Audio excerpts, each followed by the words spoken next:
Welcome to Good Catholic Great Stories, where we explore fascinating stories from and for the world of Catholicism. Hello, everyone. Welcome to the Good Catholic Podcast. I am here with my co-host, Whitney Hetzel, today, and a special guest. And I'm going to go ahead and let Whitney introduce our guest on her suggestion that he's visiting us today. Yes, we're very excited to have you here, Father Benjamin Roberts from Our Lady of Lourdes Catholic Church in Monroe, North Carolina. It's good to be here. So welcome.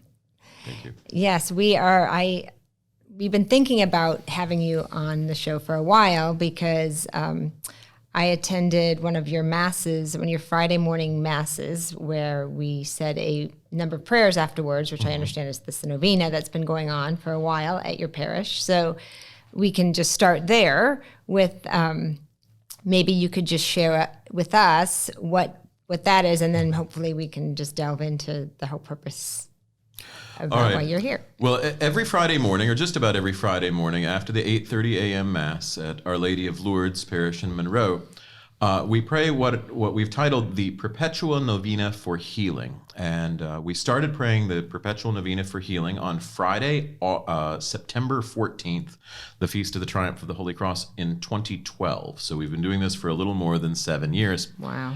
And so we call it a triple novena because it's a novena in honor of Our Lady of Lourdes, in honor of St. Maximilian Kolbe, and in honor of my dear friend, St. Dymphna.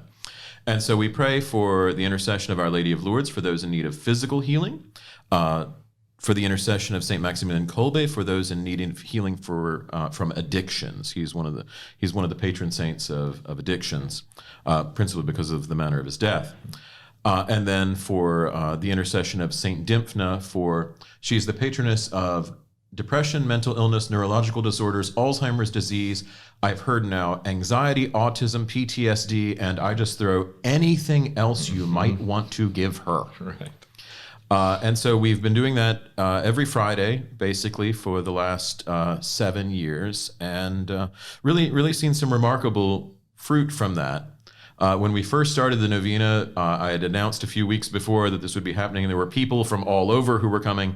And for the most part now, it's just the daily Mass crowd, which is fine because we continue these wonderful prayers. So that's kind of what we do each Friday. The origin of the novena, which I imagine is what you want to know about, is a little different story.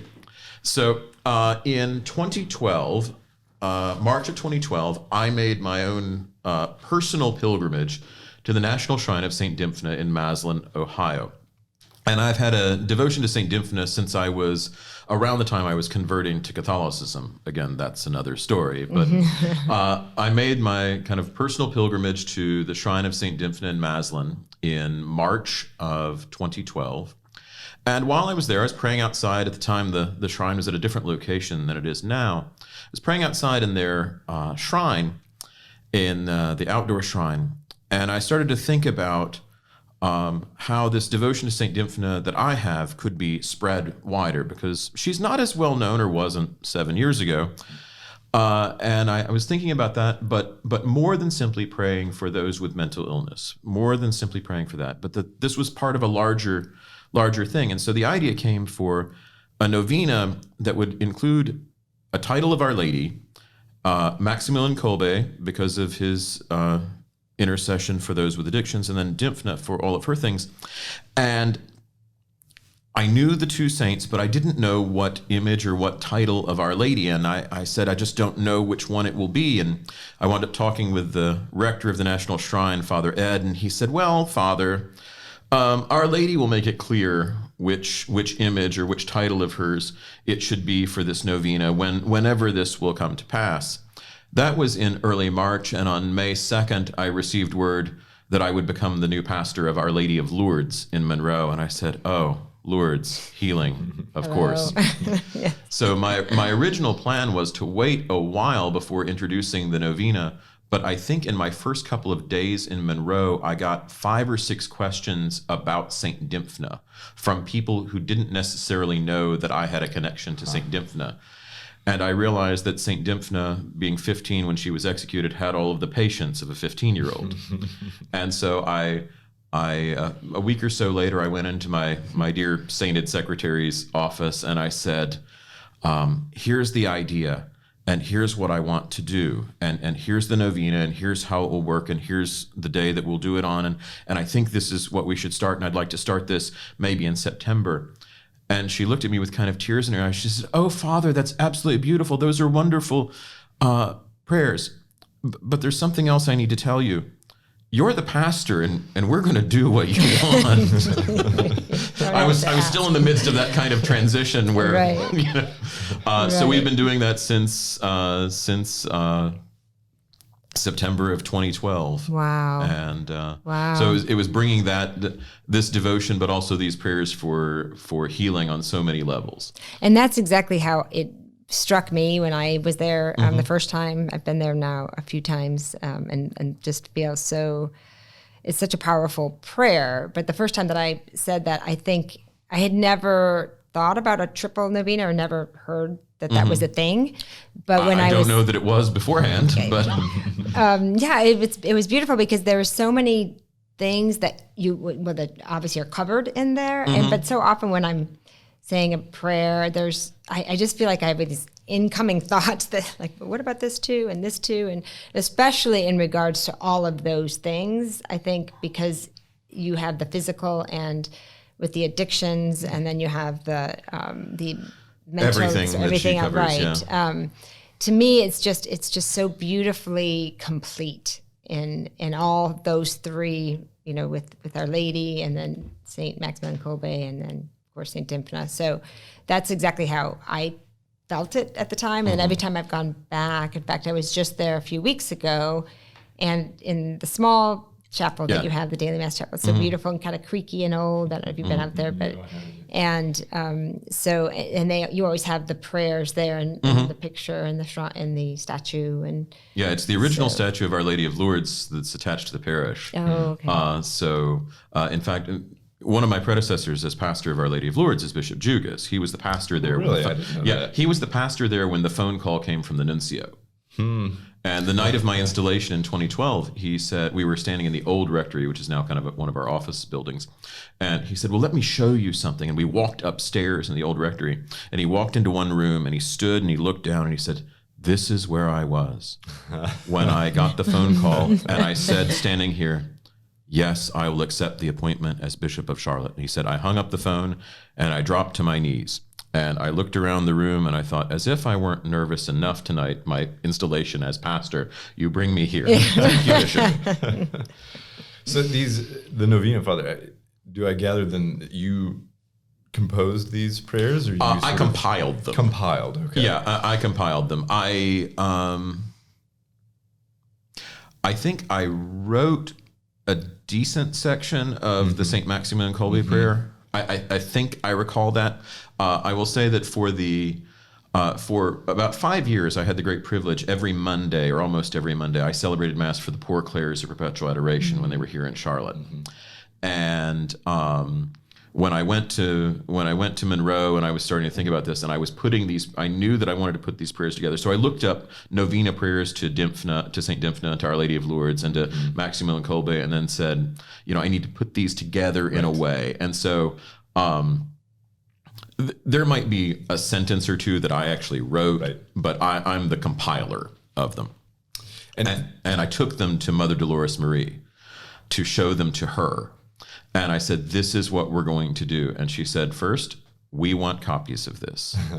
Second, be aware that you've just opened a hornet's nest. Really? She said, you are swinging at a hornet's nest if you're going to go after addictions and mental illness. Be prepared for, the bad side will not be happy about this. The bad side wants chaos and the bad side confusion wants illness, right? Well, wants chaos, wants confusion, but also wants people with mental illness to stay hiding. They don't want those wounds revealed. That's right. They want shame and disgrace and all of these things attached to mental illness. And that, I think, is probably one of the greatest things, that if this novena, even the public praying of prayers in honor of Saint Dymphna, when we put stained glass windows in the church in 2013, the next year, I was insistent on a window of St. Dymphna being put in, and she's right across from my chair. I can see her from my chair. I didn't donate her, but I was insistent, and Bishop has told me that in the last several years, he has confirmed many Dymphnas. And he said, mostly places where you've been. Interesting. Or that's great. Yeah, so. And so for our listeners, is there a place online where they can go and access the prayers, the triple novena in the form that you use it? Is it on the parish website? Not at the moment. Our hope is in 2020 to kind of increase our digital footprint.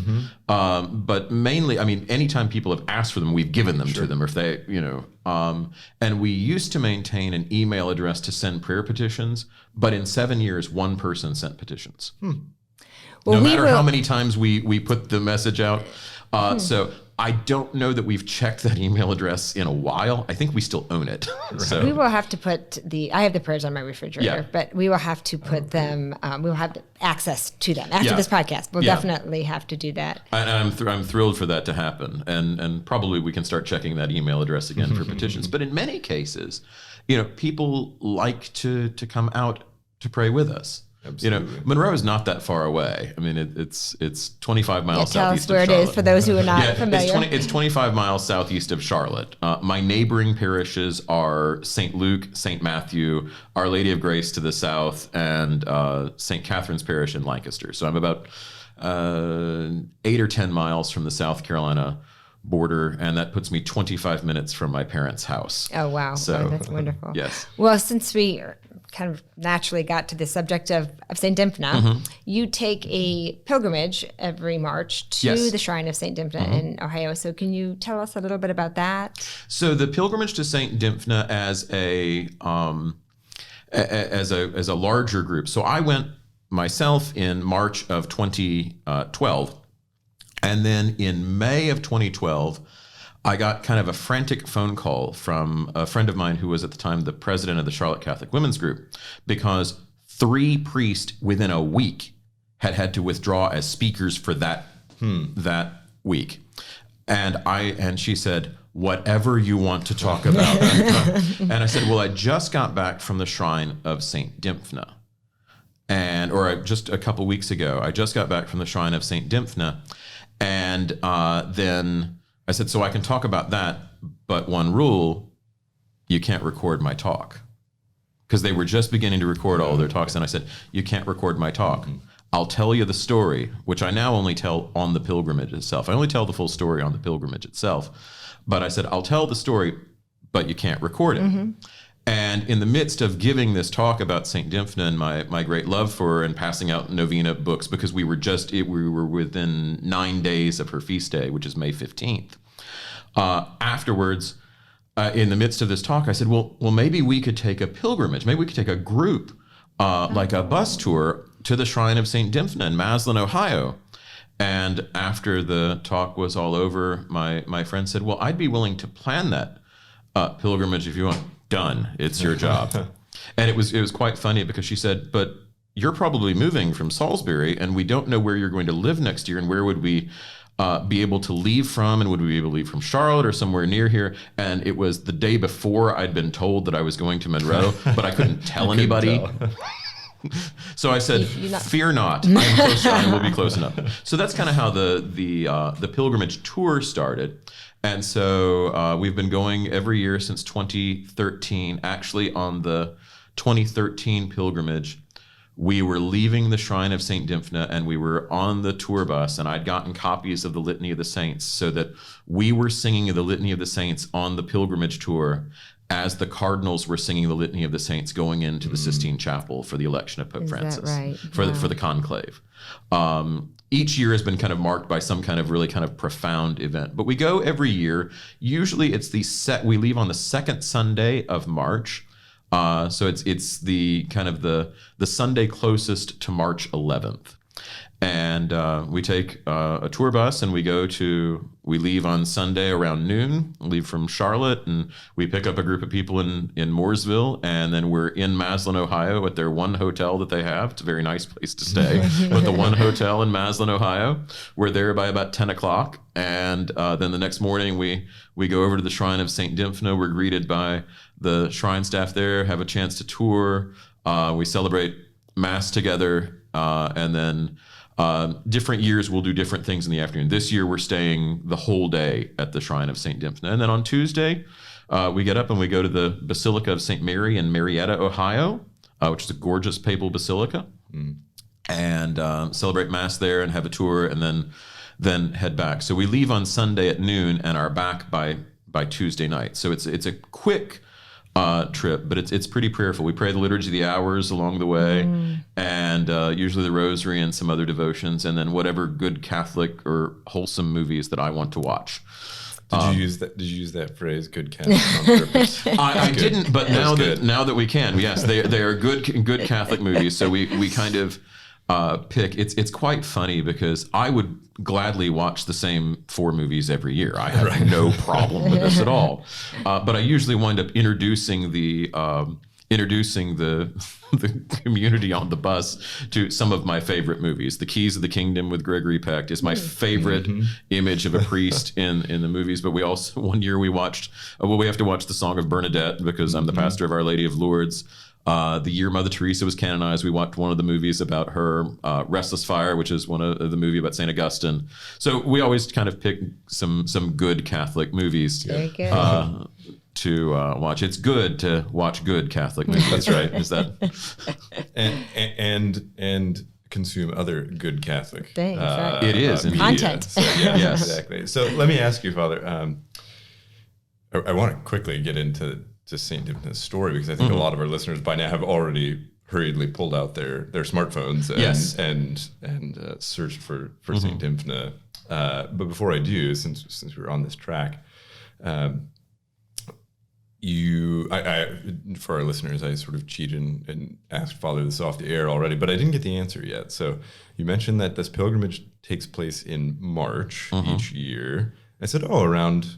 Is that St. Dymphna's feast day? I know St. Dymphna fairly well, but I didn't remember what feast day was. And the answer was no. That's that's not the reason. So tell us why March. So Dymphna's feast day is May 15th, which is, we went one year for the feast day because there were a couple of circumstances coming together. I was not able to go in March that year. I recently completed my doctorate and I was in St. Louis for class the week that we normally went. So, and it turned out the St. Dymphna feast day was on Monday that year. So it was perfect for us to go. But we go every year in March for a couple of reasons. One, March is usually early on or smack dab in the middle of Lent. So it's not a bad time to make a quick pilgrimage. Right. It's usually not anything else. So if we were to go in May for the feast day, that's First Communion, confirmation, weddings, final exams, and any other thing you might want to do. And honestly, if you were to ask most priests, hey, do you want to get on a pilgrimage bus right after First Communion? No, thank you. So why March 11th? Well, one, it was that was the time when I was able to go in 2012. But I think the reason I was able to go, I lost both grandmothers to Alzheimer's. And at the time when I was in seminary, my grandmother, who had not known me for several years, died on March 11th. Oh, really? So, and beautifully so. Yes. She had turned 89 the week before. I was in my first year of major theology. And we were getting ready to walk in for Sunday Mass. And I said to my classmates, I said, today is my grandmother's 89th birthday. The petition is to St. Joseph, the patron of the happy death. And a few days later, very peacefully, she passed away. That's wonderful. And so it's kind of in that, because Alzheimer's is a challenge that so many of us in our families will face. So that's part of it. So it became my own devotion and my own experience. And so that's why it's in March rather than really any other time of year. And this is how I come to know a little bit more about Saint Dymphna than probably a lot of people my age. I lost my father to complications from Alzheimer's about 2.5 years ago now, and it had been praying to Saint Dymphna for her intercessions, and there again, really, I don't know that I can say that I specifically credit her, but I would. She was involved. I ought to credit her, Yeah. it really, didn't really even occur to me until now to make this connection. But my father died a very, very peaceful death, and there were so many graces surrounding that. Not least of which was that, despite suffering from Alzheimer's, we never had to go through the trial of him forgetting who we were. That was not one of the effects. Well, my grandmother would occasionally, and my family's Lutheran, so but my grandmother would tell people about this nice young minister who would come to visit, and I said to the nurses, "What nice young minister is coming to visit?" Because I know the Lutheran chaplain who comes by who's not. I mean, he's nice, but he's not young, even by wherever her age is. And the nurses looked at me and said, "She means you." We'll have to compare notes afterwards. Yeah. My family is also Lutheran. I grew up Lutheran. And Okay. a convert. Should we as sing well. A Mighty Fortress now? Yes. But it's got to be that old setting Before Bach cleaned it up. Yes, exactly. Yeah. That no one else knows. It's really Right. awkward in English. Yeah, it's number 228 in the old green Lutheran book. 229 is Bach's version, which is all very measured and gorgeous. But Yes, absolutely. Well, good. So after this, we would love to hear a little more of the story of Saint Dymphna, but this is a good opportunity for us to take a little bit of a break. So we'll be back in just a few. Today's episode is brought to you by The Catholic Company, the world's #1 Catholic superstore. CatholicCompany.com has everything you need to dive deeper into your faith. They have a huge selection of awesome Catholic books, Bibles, and art, and everything else you need for yourself and your family to live a devout and faith-filled life. Go to CatholicCompany.com today, because faith matters. Welcome back, everyone. As I promised before the break, I'd really like Father Benjamin to share St. Dymphna's story for us now. I think Our Lady of Lourdes is familiar, probably to most listeners, the story of Bernadette, and I think my impression is, with St. Maximilian Kolbe as well, most people are pretty familiar with him, the story of the priest during World War II in the Nazi concentration camp, who ultimately gives his life to save the life of another prisoner who was a father and a husband. So I think most of our listeners are probably pretty familiar with them, but again, I think St. Dymphna is probably obscure to many of them. Well, St. Dymphna is, I think the things that I've read say she's either 7th or 8th century. And they're not entirely certain when. But 7th or 8th century, and she was an Irish princess, princess in Ireland, and her father was a king or a chieftain at that time, and his wife was the most beautiful woman in all of the land. And when she died at the age of, I think, 30, the king said, or the king's henchman basically said, "You need a new wife." And he says, "I'm only going to marry someone who's as beautiful as my wife." And so they go throughout the countryside, roaming around looking for someone, and they said, "There isn't anyone except your daughter Dymphna." And it appears at that time that that kind of intermarriage wasn't completely alien, that had not, but was in Dymphna's mind, because Dymphna's mother and Dymphna were Christians. They were good Catholics, and unlike the chieftain. And so the intent was that he would marry his daughter. And so her confessor, Father Gerabrands, with the aid of some of the servants in the kingdom, escaped. And so Father Gerabrands and Dymphna escaped from Ireland to Belgium, where they were tracked down eventually by her father and his henchmen. And when they found them in a cave, and the henchmen killed Father Gerabrands, and Dymphna's father beheaded her. So that's the initial part of that story. What becomes interesting is that where this all takes place is in Giel, Belgium.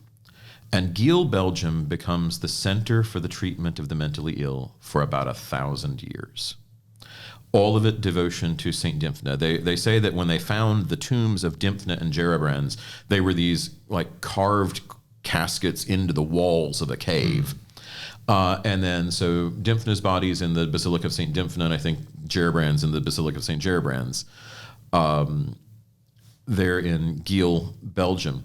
And so this became like a hospital, a center for the treatment of mental illness. I mean, the people of Giel would welcome in the families of those who were being treated, and so much of it about devotion to Saint Dymphna. And so that's kind of how it spreads. Dymphna is not generally one of the most well-known of saints. She's not as popular as, say, Therese of Lisieux or some of the others. And whom I love. I love Therese of Lisieux, and I love Bernadette, and all of those. But Dymphna, it's kind of this. Her story is not as well known. I think partially because her story is pretty rough to hear. Mm-hmm.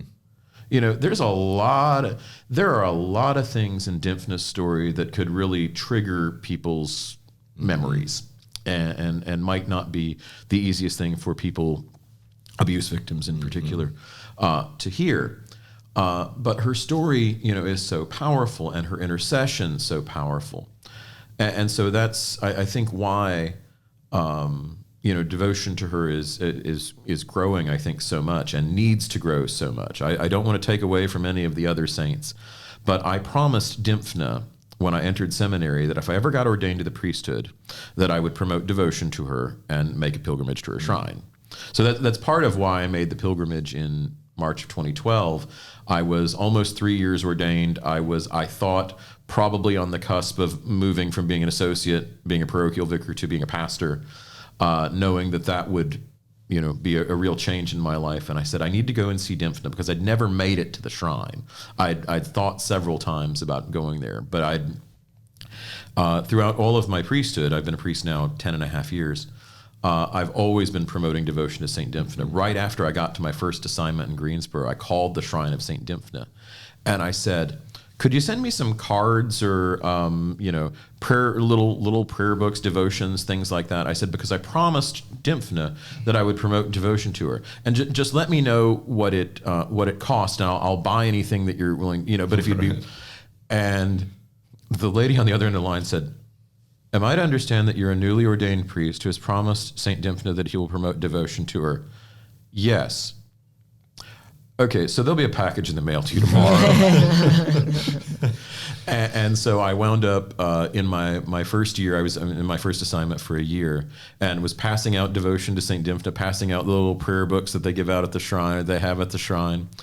And there's in the instructions, if you read the largest group of instructions for the sacrament of the anointing of the sick, which is only in the biggest book, it actually talks about the anointing of the sick and mental illness, and about how those who suffer with mental illness can be considered candidates for the sacrament of the sick, even though they don't meet the kind of ordinary thinking requirements of danger of death. Sure. And in my first year as a priest, I anointed more people with mental illness than I did who'd had heart attacks. And I know I'm on safe ground with that, because the ritual of the church actually says it. You've got to read through the whole. I carry in my car the little Pastoral Care of the Sick book, actually the bilingual version, and I was looking to see if I could find that citation, but it's only in the bigger book. It's got all the instructions and possibilities. So while this is a good segue. I really think we both, Whitney and I, wanted to spend a little bit of time talking today just about this phenomenon that you are touching on right now, and that is the extraordinary prevalence of mental illness of all varieties, but especially nowadays, there's an increase in people suffering with anxiety and depression. I was in student life at the college level for almost 10 years and witnessed that, even in that short time, witnessed growth. in the numbers of students who were struggling in really profound ways with this, and have read some literature and things on this, but I'd be interested in your take on even what this phenomenon is, where it's coming from. Is this just more people starting to talk about and understand what they are dealing with, or is it actually that more people are starting to suffer from these things for a variety of reasons, or some combination of these?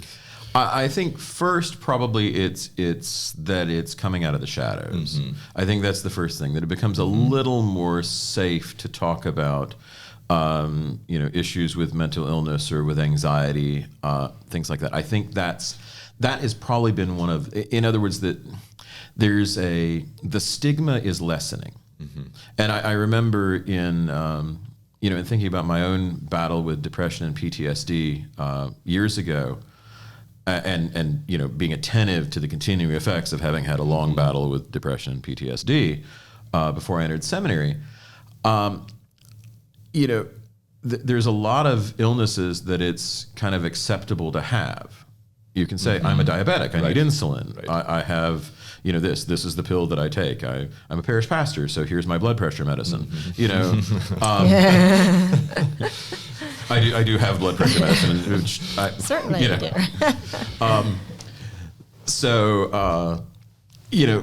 And I think that you don't quite have that, or haven't had that, with issues of mental illness or things like that. The other thing with that is that you never quite know what the response is going to be. I only tell the story of my kind of the whole story at the shrine of Saint Dymphna, and part of it is that when I was in seminary and I was telling two close friends of mine, both wonderful priests now, when I told them, I said, well, here's part of what's in my background.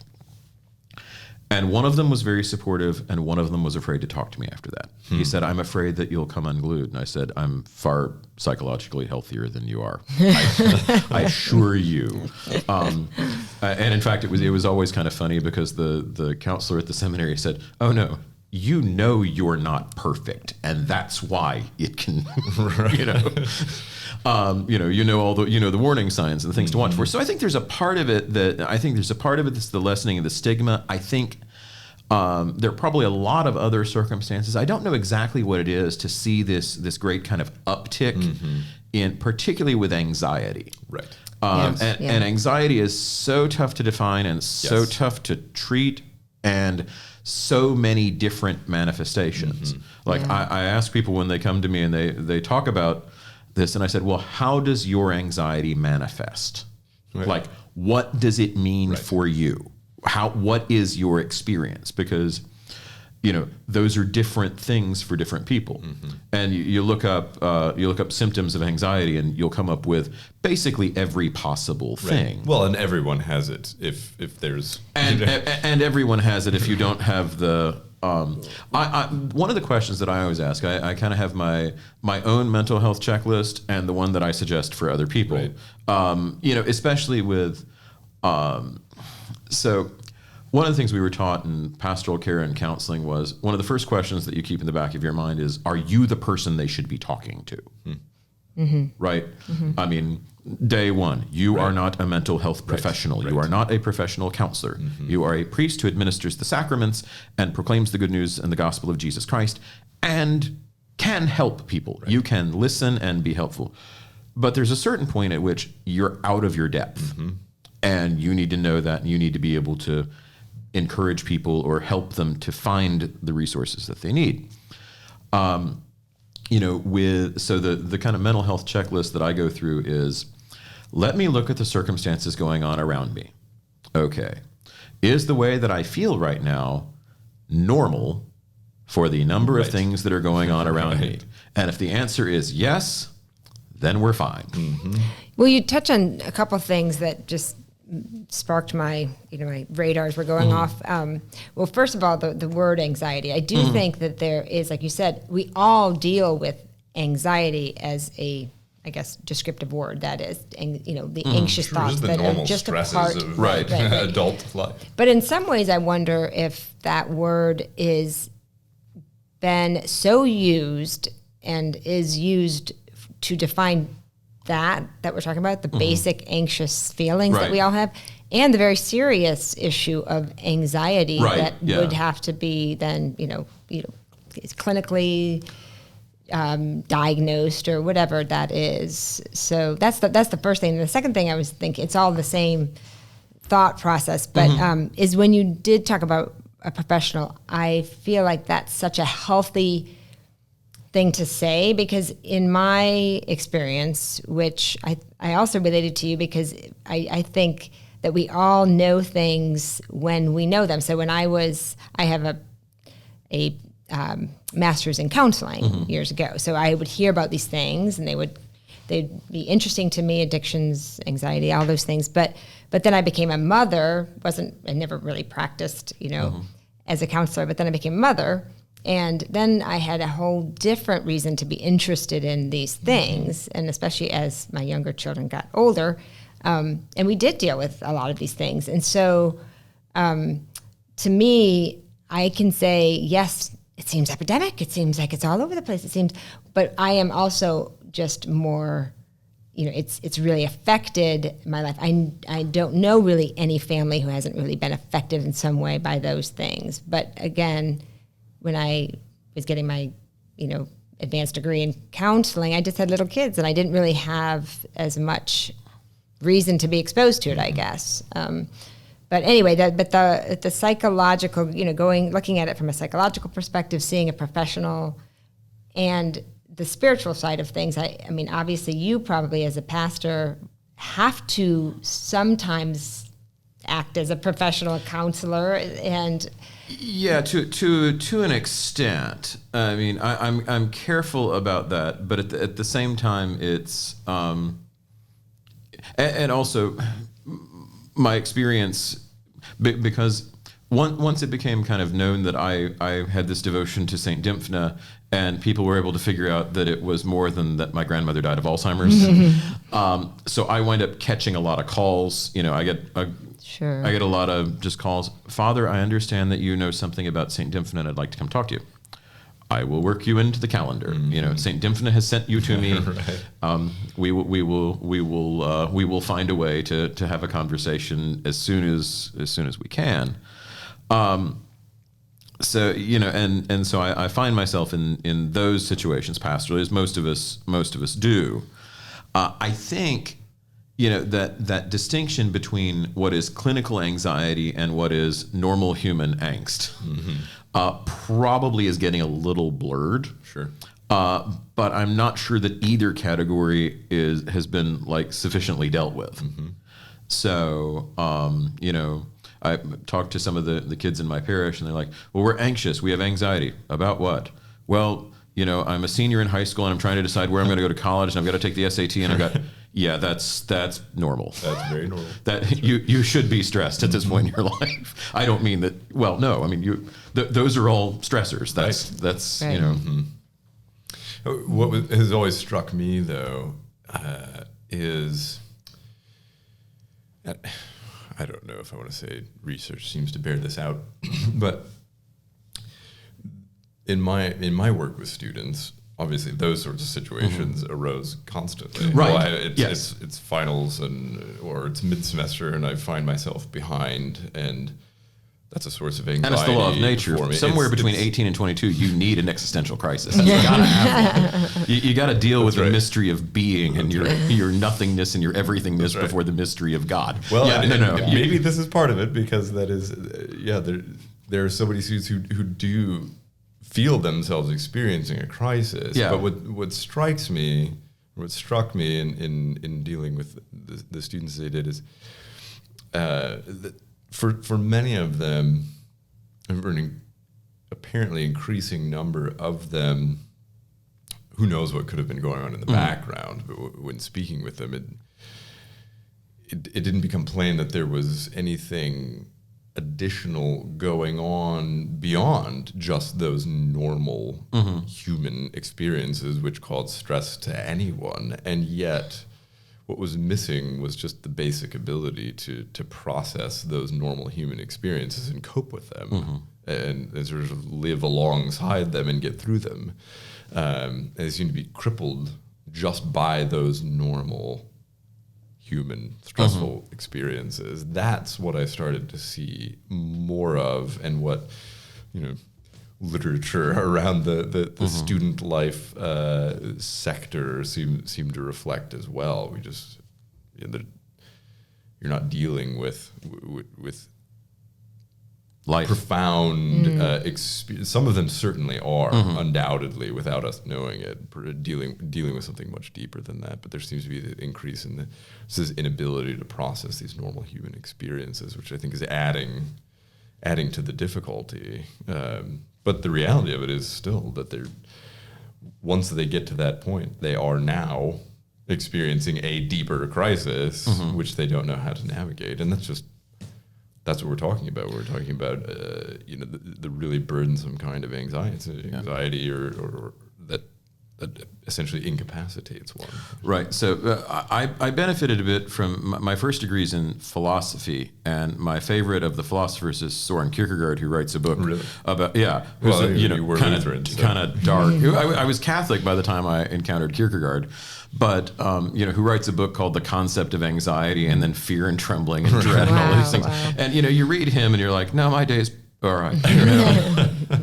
You could kind of compare and contrast. That's right. But I have to say that part of what I find so helpful is being able to think through and kind of process my own feelings, and a part of that is my education. I mean, really, in philosophy, you learn to think about things, and you learn to think about what you're thinking about. Right, and step outside yourself. Yeah, you can do what they call metacognition. That's right. And so that kind of helps, because you can step back a little to process the situation. One of the things I tell people quite often is, your feelings are not subject to moral judgment. So don't say, I shouldn't feel that way. Last year on the first Sunday of Advent, a year ago, I preached a homily where I basically went after the word should. I said it has no place in the spiritual life. Because if we only deal with, I'm not praying as much as I should, then we generally only deal with the should and not with our prayer life. Right. And I said, actually, linguistically and psychologically, you can do something very simple, which is, I'm not praying as much as I should. Not helpful statement. I'm not praying as much as I want to. Which is quite different, because it changes our spiritual life from the language of obligation to the language of desire. That our spiritual life is a response to God's overwhelming love that has been bestowed upon us, rather than, a sense of trying to earn God's love. That's right. What a profound shift. Yeah, it's a profound shift, and really, really helpful. I mean, there's some things that are shoulds, but there are not many of them. And it does help. I also found, at least personally, it alleviated a whole bunch of anxiety. Right. And then there's a couple of statements that I just keep in the back of my head, like, yeah, I didn't win the election in the Sistine Chapel. I don't have to worry about the whole church. I love the story of Pope St. John the 23rd, who would go into his chapel at night, and he would recount the day. And just him, before the Lord, he would recount the day, and he would talk about either the meeting that was going on in the Second Vatican Council, or the bishops had come to see him that day, or this hospital, or this nuns, or this group of things. And then he would look at the tabernacle and say, well, Lord, it's your church. I'm going to bed. Good night.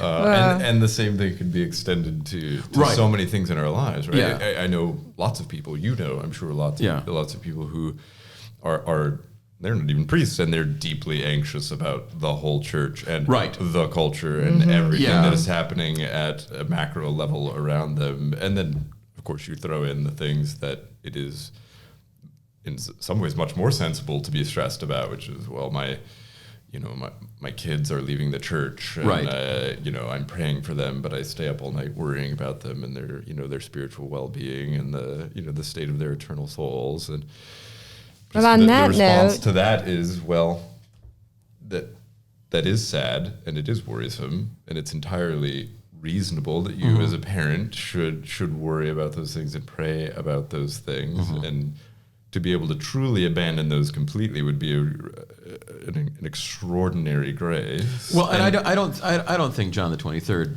ever was abandoning That's himself right. to any of those. No, it's to recognize our place in this. That's right. It's to understand that that is part of the experience of being Pope or being a parent. And that's not the state we were created for. Right. We were created for happiness, but in this life.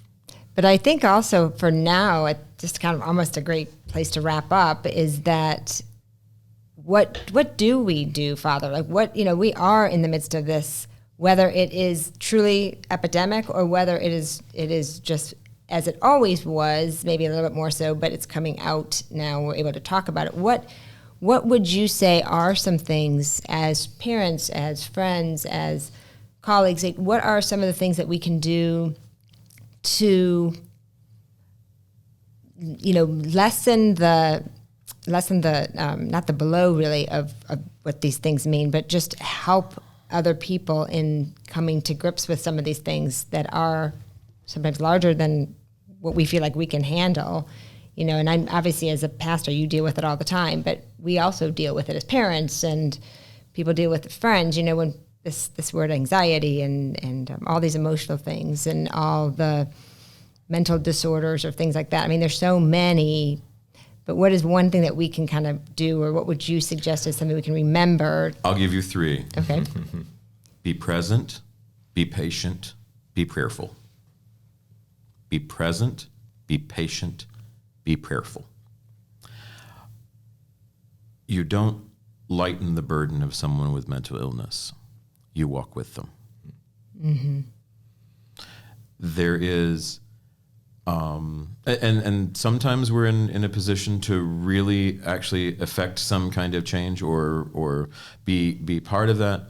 But for the most part, so many of these times, these are things that the people actually have to internally work out. I remember saying a few years ago when people were talking to me about I get odd questions with these. So one of them had to do with like spirituality or relying on faith and then, taking antidepressants. And I said, does your doctor prescribe you antidepressants? Yes, take them. Is it a psychiatrist who's prescribing the medicine? Yes, take them. Mm-hmm. Be attentive to medicines, but things like that. That's not a fault of faith. Right. I will say my own experience is the medication kind of stabilizes while your psyche can work things out. Yep. Whether that's a short period of time or a long period of time, but truly accompanying people in the midst of this. So to be present, to be patient, and to be prayerful. And I think those prayers that you say in the healing, the triple litany or the triple novena, yes, is so effective for those things, because really that's what it is. You can see that the suffering is so much a part of those prayers and sort of going alongside with those people who are suffering, or if it's yourself that's suffering, offering those things up to right. We go back to the literal meaning of compassion. It means to suffer with, right? And that's the great thing. I might not be able to heal you, but I can suffer with you. Well, that is a beautiful place to end. Thank you for being here today. Yeah, with thank us, you Father, so much, thanks Father. for sharing. Thank you. It's my great privilege. Story. It's an important one, so thank you very much. All right. Thank you, everyone, and we look forward to joining you next time.